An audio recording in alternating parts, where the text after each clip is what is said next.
দেশ ও জাতির একযুগ সন্ধিক্ষণে রাজা রামমোহন রায়ের জন্ম। মুঘল সাম্রাজ্যের প্রতাপ তখন অস্তগামী সূর্যের মতো ক্রমশ বিলীন হয়ে আসছে। তারই সুযোগ নিয়ে এককালের বণিক ইংরেজ গোটা ভারত জুড়ে আধিপত্য স্থাপন করতে চূড়ান্ত আগ্রাসী মনোভাবাপন্ন হয়ে উঠেছে। যেন তেন প্রকারেণ ভারতের সম্পদ লুণ্ঠনই তাদের একমাত্র লক্ষ্য। ভারতের সাধারণ মানুষের সেদিকে ভ্রুক্ষেপ নেই। তারা অশিক্ষা, কুশিক্ষা ও কুসংস্কারের অন্ধকারে নিমজ্জিত। এমনই একটা সংকট মুহূর্তে রামমোহনের আবির্ভাব। তিনিই ভারতের প্রথম আধুনিক মানুষ, তিনিই প্রথম ভারতীয় যিনি ইংরেজ বাহিত আধুনিক যুগচেতনাকে এগিয়ে গিয়ে অভ্যর্থনা জানিয়েছেন। তাকে বলা হয় ভারত পথিক। নানা দিক দিয়ে ভারতকে আধুনিকতার পথ দেখিয়েছিলেন তিনি। 1772 খ্রিস্টাব্দে হুগলি জেলার রাধানগর গ্রামে এক বনেদি ব্রাহ্মণ জমিদার বংশে রামমোহনের জন্ম হয়। তার পিতার নাম রামকান্ত রায় এবং মাতা তারিণী দেবী।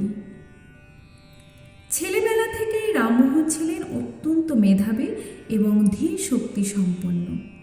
অতি অল্প বয়সেই তিনি বাংলা, আরবি, ফার্সি এবং সংস্কৃত ভাষায় ব্যুৎপত্তি লাভ করে উচ্চাঙ্গের পড়াশুনো শুরু করেন।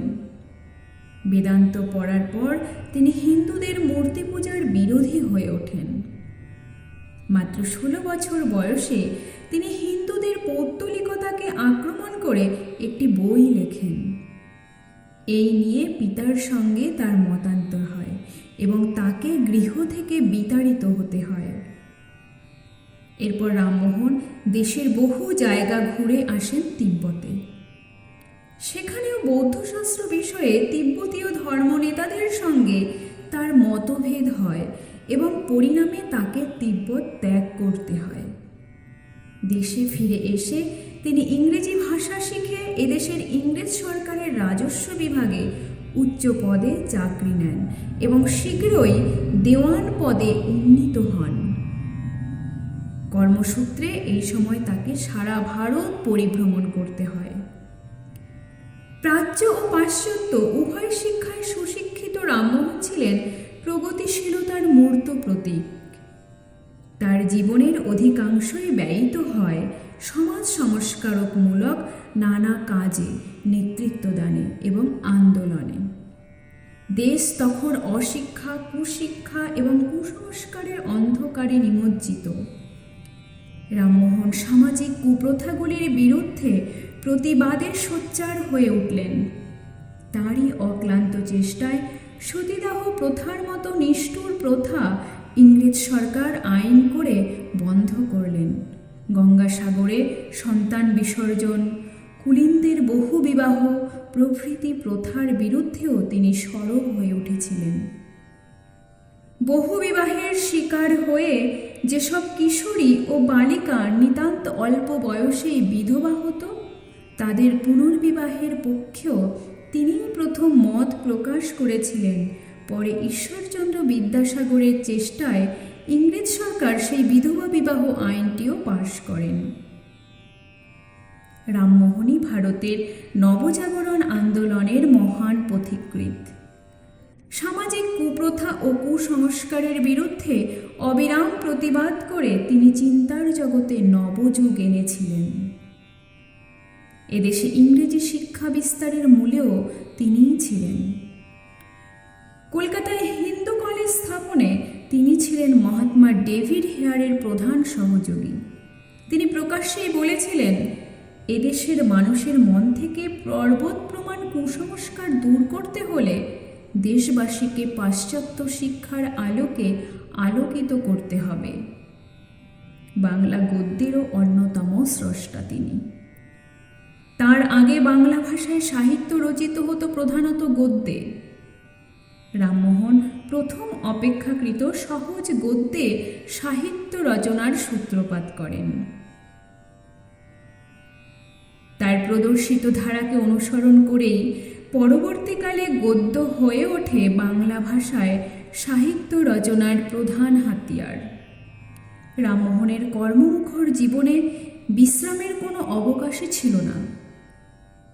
অকুতভয় এই মানুষটির চিন্তাধারা যে কত দিকে পরিব্যাপ্ত হয়েছিল তার ইয়ত্তা নেই। 1815 খ্রিস্টাব্দে আত্মীয় সভা গঠনের মধ্য দিয়ে তিনি সংস্কার আন্দোলনের সূত্রপাত করেন। হিন্দু ধর্মের পৌত্তলিকতার বিরোধিতা করেছেন তিনি বরাবরই। প্রাধান্য দিয়েছেন একেশ্বরবাদী চিন্তাধারাকে। তার এই চিন্তারই ফসল হল 1829 খ্রিস্টাব্দের ব্রাহ্ম সমাজ প্রতিষ্ঠা। এরপর প্রায় 100 বছরেরও বেশি সময় ধরে বাংলার সামাজিক, রাজনৈতিক ও ধর্মীয় নানা বিষয়ে ব্রাহ্মরা নেতৃত্ব দেন। রামমোহনই এদেশে প্রথম ব্যক্তি যিনি সামাজিক ভ্রুকুটি এবং সমাজচ্যুত হবার ভয়কে অগ্রাহ্য করে কালাপানি বা সমুদ্র পেরিয়ে ইউরোপে যান। তার ইউরোপ ভ্রমণের প্রকৃত উদ্দেশ্য ছিল ইউরোপীয় শিক্ষা সভ্যতার সাক্ষাৎ পরিচয় লাভ করা। দিল্লির মুঘল বাদশাহ তার বার্ষিক বৃত্তি বৃদ্ধির তদিরের জন্য তাকে নিজের প্রতিনিধি করে ইংল্যান্ডে পাঠান। যাত্রার পূর্বে তিনি তাকে রাজা উপাধিতে ভূষিত করেন। তাই তিনি রাজা রামমোহন। যাতে ইংল্যান্ডের রাজার সামনে রাজা হিসেবে নিজের বক্তব্য পেশ করতে পারেন, ইংল্যান্ড থেকে তিনি যান ফ্রান্সে। উভয় দেশেই তিনি তার পাণ্ডিত্যর জন্য সম্মানিত হন, কিন্তু ওদেশের জল হাওয়ায় তিনি অসুস্থ হয়ে পড়েন এবং 1833 খ্রিস্টাব্দের 27 সেপ্টেম্বর ইংল্যান্ডের ব্রিস্টল নগরে তার দেহাবসান ঘটে। রামমোহন হলেন এদেশের নবজাগরণ আন্দোলনের মহান পথিকৃৎ। প্রাচ্য ও পাশ্চাত্যের আত্মিক ও সাংস্কৃতিক মিলনের তিনিই অগ্রদূত।